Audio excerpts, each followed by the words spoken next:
To understand the proper nature of this tragedy, we have to look at the social and political background of it first. The Socialist Republic of Bosnia and Herzegovina, at the time under Yugoslavia, had a plurality of Muslim Bosniaks who had converted to Islam during the Ottoman period, with the second largest group being Orthodox Serbs. Following the death of Josip Broz Tito, ethnic tensions in Yugoslavia heightened to a point where member republics were calling not only for greater autonomy but independence.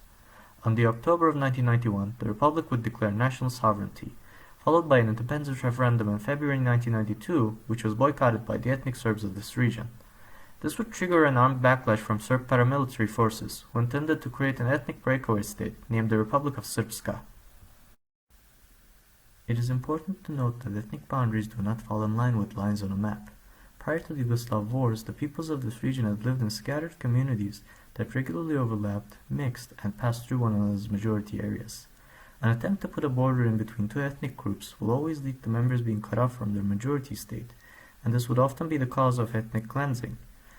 The Republic of Srpska was comprised of two disconnected regions of Bosnian Serb majority, with the Bosniak majority town of Srebrenica situated right in the middle, acting as a bridge.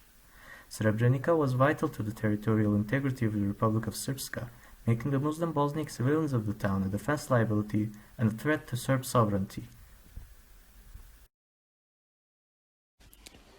Peacekeeping forces of the UN were dispatched to former parts of Yugoslavia in 1991 as a result of the Balkan crisis that erupted after several states declared independence from Yugoslavia.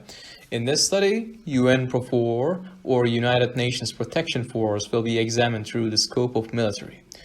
UNPROFOR undertook diplomatic and military actions to help the warring parties to disengage from violence and to provide an adequate self-defense for those who are oppressed.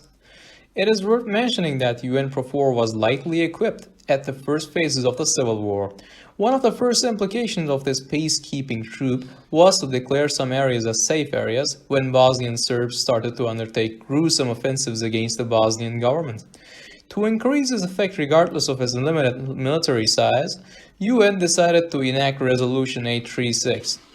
This resolution was to enlarge UNPROFOR's safe areas to vast no man's land, where Serbs did rearm, train, and prepare for future operations.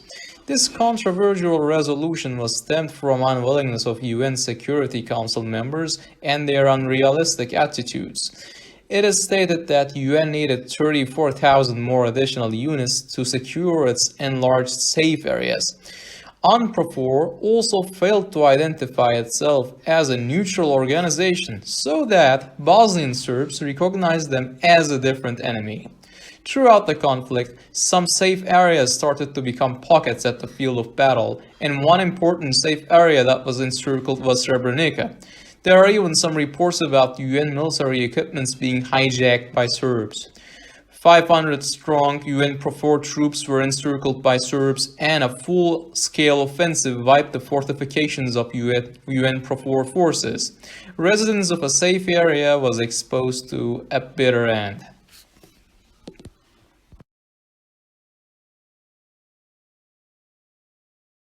During the conflict, and also after, numerous human rights were violated, left the Bosnians in degrading position. Essential human rights violations stemmed from thefts and mass killings. During the war, thousands of people lost their lives and properties. UN was not capable enough to maintain rights of those who were oppressed. Those who survived from persecutions barely could be evacuated to safer areas. It was obvious that the other side did not want the truce, so that they could violate more human rights. UN could have followed a strict agenda to prosecute those who commit human rights violations through tribunals during the war. It could also be said that UN's neglection empowered many extremist groups to violate human rights in future conflicts. The most accurate example of human rights violations is derived from the safe area concept of UN. Mentioned withdrawal of UN troops from safe areas bolstered the possibility of human rights violations. Furthermore, Serbian encirclements of civilian outposts led to mass shootings, executions, rape, and systematic theft. 40,000 Muslims in UN area were targeted by the Bosnian Serb army. We can claim that UN's inability to protect human rights and inapt to safe area management caused lots of lives to suffer from death or torture.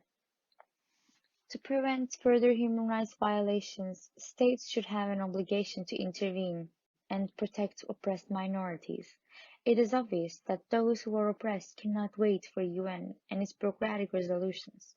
Westphalian norms of non-intervention confine globalized immediate support for the oppressed, and they should be abolished as severe cases of human rights violations. Neighboring states and other concerned states should make haste to enforce law and protect the oppressed. Against insurgents and oppressive governments, states should spare no expense for military mobilization and mass evacuation. Furthermore, use of force should also be standardized to retaliate against oppressive authorities. Vulnerable rights of civilians should be protected at all costs. Despite the alleged efforts of the United Nations, a literal massacre was carried out by the Bosnian Serb army against the Bosnians who were left without defense. The United Nations, which set out with promises to defend the Bosnians, literally let them down. In other words, the United Nations left more than 8,000 Bosnians to die. At first, some were captured and some were killed directly. Those captured were kept in intolerable conditions and subjected to terrible abuse.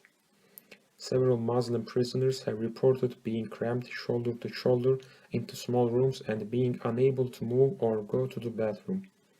Others reported torture, including being rubbed in feces. Some were brutally tortured, some were executed in football stadiums, and some others were machine gunned in open areas. According to a senior UN official close to the investigation, war crimes investigators have evidence that between 3,000 and 4,000 men were executed by Bosnian Serbs. In addition, evidence has been found that Bosnian Serb forces killed thousands of Muslim civilians, including the elderly and disabled, after the fall of the UN safe area of Srebrenica. Europe's worst massacre of civilians since World War II was apparently carried out with brutal efficiencies on the nights of July 14, 15 and 16, as 9 survivors confirm. Bosnian Serb military commander General Ratko Mladic, whom eyewitnesses place at this and 3 other execution sites, apparently ordered the cold-blooded executions of as many as 5,000 Muslim prisoners. From soccer stadiums to old ruins, whole Bosnia was covered with mass graves that signify a genocide. It was obvious that non-state actors like UN could not handle a large-scale operation of peacemaking. Westphalian norms of non-intervention should erode as genocides continue to exist. States are obliged to prevent atrocities stemming from civil wars, and constraints on use of power should be lifted. Aftermath of Srebrenica could be prevented with direct military and humanitarian intervention provided by numerous states.